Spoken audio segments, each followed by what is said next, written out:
तरीके से जनता ने सम्मान दिया है, ये बहुत कम लोगों को मिलता है सम्मान।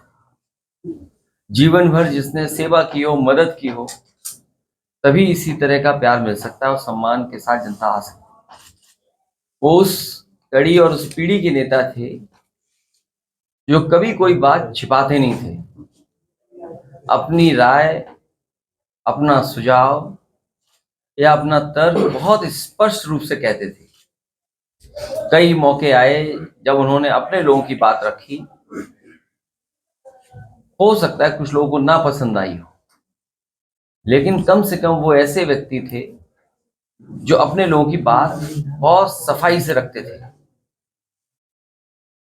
वो कभी कौन नाराज होगा, कौन क्या सोचेगा, इसके बारे में कम सोचते थे, बल्कि जो बात सही होती थी वो ज्यादा महत्वपूर्ण समझते थे।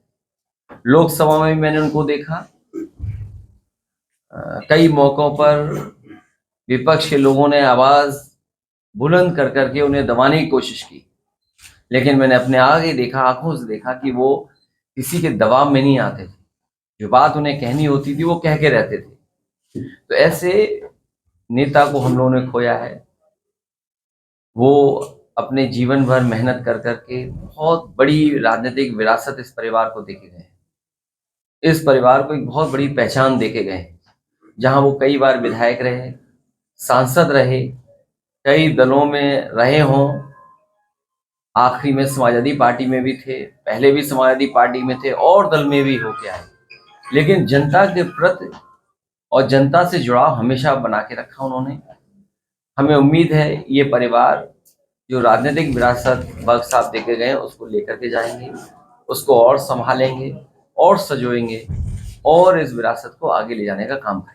अभी क्या माना जाए कि संभल से किसी कैंडिडेट बनाएंगे अपने उनके विरासत को आगे बढ़ाने के लिए, फिर संभल से कैंडिडेट सभा की तैयारी करनी चाहिए? मैं आपसे कह रहा हूं कि पार्टी उनके परिवार के पक्ष में है और आने वाले समय में फैसला भी लेंगे पार्टी। यहाँ उलेमा ने और जनता ने ऐलान किया है कि ज़ियाउर रहमान बर्क को चुनाव लड़ाया जाए, और उन्होंने एक तरफ मैयत रखी थी, दूसरी तरफ वोट डाल रहे थे। इस वफादारी के बाद क्या उनको ये इनाम मिलेगा? ये आपको नहीं सोचना है, उन्हें और हमें और परिवार के लोगों को सोचना है।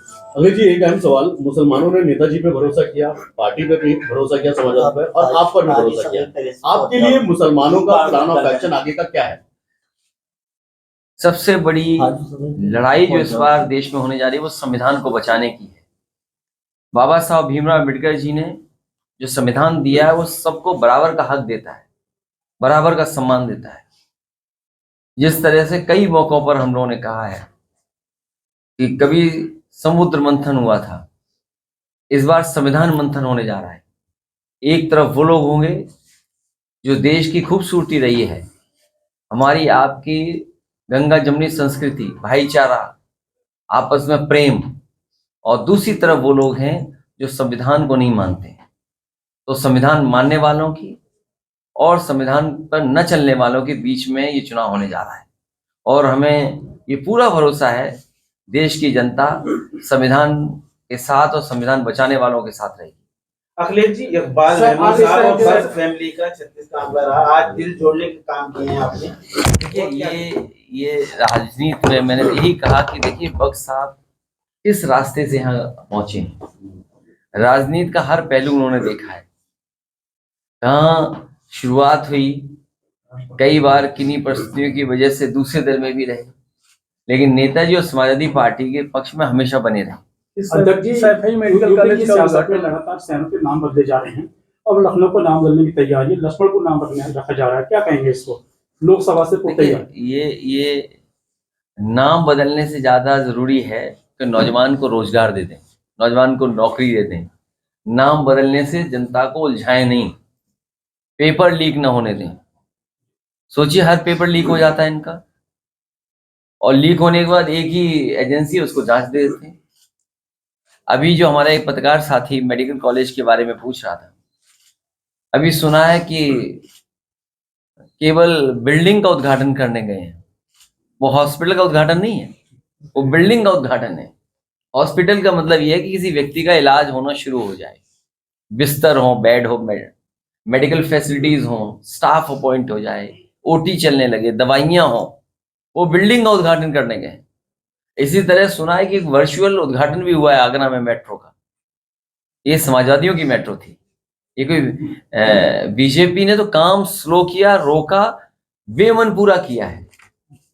जितना भी आगरा का अलाइनमेंट किस तरफ से किस तरह जाएगी, कहाँ पर क्या बनेगा, ये पूरा समाजवादियों के सरकार में फैसला हो गया था। वही मेट्रो का वर्चुअली उद्घाटन किया। जैसे नाम बदले जा रहे हैं, इसके मायने क्या है कि मतलब ये लक्ष्मण को नाम रखा जा ऐसा रहा है, आप सरकार बदल दो, इनका नाम अपने आप बदल जाएगा। इंडिया गठबंधन को लेकर 4 दिन पहले अभी जो है धनंजय सिंह ने जो है चुनाव लड़ने का ऐलान किया सर जौनपुर से कृपाशंकर के सामने, और उसके ठीक बाद ही जो है सर जो है कि नाम ऐसा ये कोई खबर नहीं है, ये तो कोई खबर नहीं है।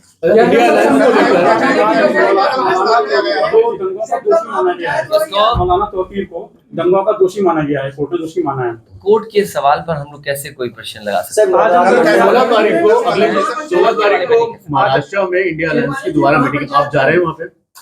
देखिए, हमारा काम पूरा हो गया, टिकट बंटवारा हो गया, हमें प्रत्याशी तय करने दो। अभी तुम प्रत्याशी पूछ रहे थे, अब कह रहे तुम वहाँ चले जाओ। कैसे लोग हो भाई? जो काम हमें करना है वो करने दो। तुम वहाँ भेज रहे कि जाइए वहाँ चले जाओ। अभी हमें काम अपना करना है। अलायंस की मीटिंग है ना। मंत्रिमंडल का विस्तार किया गया है। अगर उन्हें वोट पता लग जाए कि वोट एक और विस्तार से मिल सकते हैं, एक और विस्तार कर देंगे। ये इतने घबराए हुए लोग हैं कि विस्तार, अगर इन्हें पता लग जाए कि हमारा कोई पत्रकार साथी है, इसके मंत्री बनने से हमारे 2 लोकसभा जीत जाएंगे, तो उस पत्रकार को ही मंत्री बना देंगे। सर बीजेपी का मिशन 400 है। तो ये जो बनाया गया विस्तार, ये विस्तार कोई जनता की सेवा के लिए मंत्री नहीं बनी है। ये जनता को कैसे वोट ले लें, और जनता देख रही है उन्हें। अभी लड़ाई खत्म नहीं हुई है, अभी तो केवल मंत्री बने हैं, अभी विभाग बनना है, फिर विभाग बनने के बाद इन्हें प्रमुख सचिव अपॉइंट कराना है, फिर अपनी मर्जी के जो विभाग मिलेगा उसके जिले जिले में अधिकारी अपॉइंट होने हैं। अरे एक जाल से नहीं निकले ये मामला। ये जो बने भी हैं, शपथ लिए हैं, अभी इनको बड़ी मेहनत करनी पड़ेगी।